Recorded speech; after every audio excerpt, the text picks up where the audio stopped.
Hi everyone, this is Professor Sanchez. Welcome to English 97. I really am so happy that you're here in my class and that I get to work with you this semester. I hope that we will have an amazing semester together and that you will make the most of your time in this class to do your very best and believe in your abilities and reach for your potential.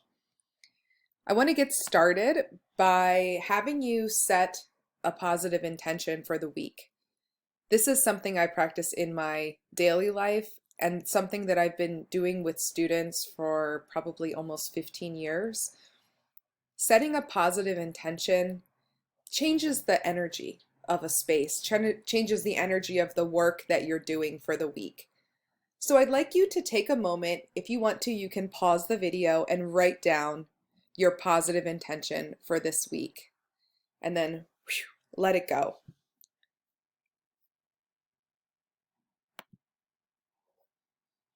This week, we are talking about reading literature in the 190 literature class that we're taking together. So in this class, the idea is we do things to support the work in the other class. I wanted to briefly go through the reading process, which is called PQ3R. So you can see here the different steps with the arrows. The first step in the reading process that you want to engage with is the big picture things. Things like, what is the title? Who wrote this? What does the introduction say? If it's an article, are there subheadings within it? Looking for anything to give you clues about what this is going to be about. The second thing you would do then is ask some questions. So if you see the title and the title says Wild Geese, and you're like, will this poem be actually about geese? Are a lot of poems written about geese? What do geese have to teach me? Maybe it will be about nature. Why would the writer choose to write about geese? So these are questions that you could come up with to prepare yourself to read. Now, just to clarify, these first two steps in the process, you do before you actually read something. It doesn't take a lot of time. It might just take a few minutes or even 30 seconds to go through this process. But what it does is it prepares you to get started, and it's easier to focus and to tune in when you do this before you get started. Now, the third step is reading. You can reread as necessary. So especially if it's something like a poem, I would say read it at least 3 times, if it's short. If it's a novel, you might not read it 3 times, but you might reread certain sections to make sure you understand them, to see if you want to use them in your paper, that sort of thing. The most important thing I'm going to tell you today is this right here, annotate. We're going to be working on practicing this throughout the semester. Students say it's the single most important skill they learn in my courses. And the reason that is that as you're reading, you want to be marking the text. So either highlighting, underlining, circling, and then also writing notes in the margins. This is so important to, first of all, engaging with the text, staying focused. I don't know if any of you ever feel like you kind of lose track of what you're reading. This helps you stay focused and pay attention.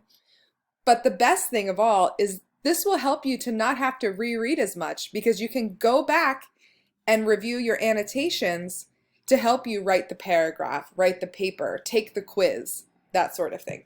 So that's really important to annotate. After you're done reading and annotating, then you recite. So you kind of say it back. So what was this about? You review it in your head. Sometimes if we read something and we don't circle back around, we lose it. So taking a moment to just say, okay, I just read this poem about wild geese. This happened, it was about this. Here's my sort of summary of it. And then answer those questions that you came up with here. So why would someone write a poem about wild geese? Now we can kind of answer that here, and that might help us better understand meaning and dig a little deeper there, which will make us better at reading literature. And then the last thing is review. So a day or two later, come back and think about that reading again. What was that poem about again? What was that article about again? And summarize it again. It's going to cement in your mind and you're going to remember better this way. All right, so that's the reading process. We have this poem this week, Wild Geese. We're going to get started and we're going to actually use this in week 2 as well. So the best way to start with a poem is just read it out loud, let it wash over you. And I have a recording of Mary Oliver reading it that you guys can listen to and listen to how she reads it. That might help you understand it more. And then a second time you read it, get in there with a pen and start annotating, underlining things, circling things, asking questions, writing notes around the poem so you can start to understand line by line what she is saying.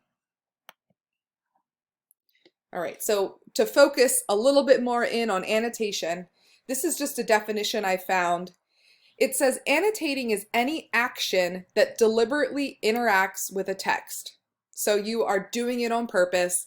You're interacting with the words on the page to enhance the reader's understanding of, recall of, or reaction to the text.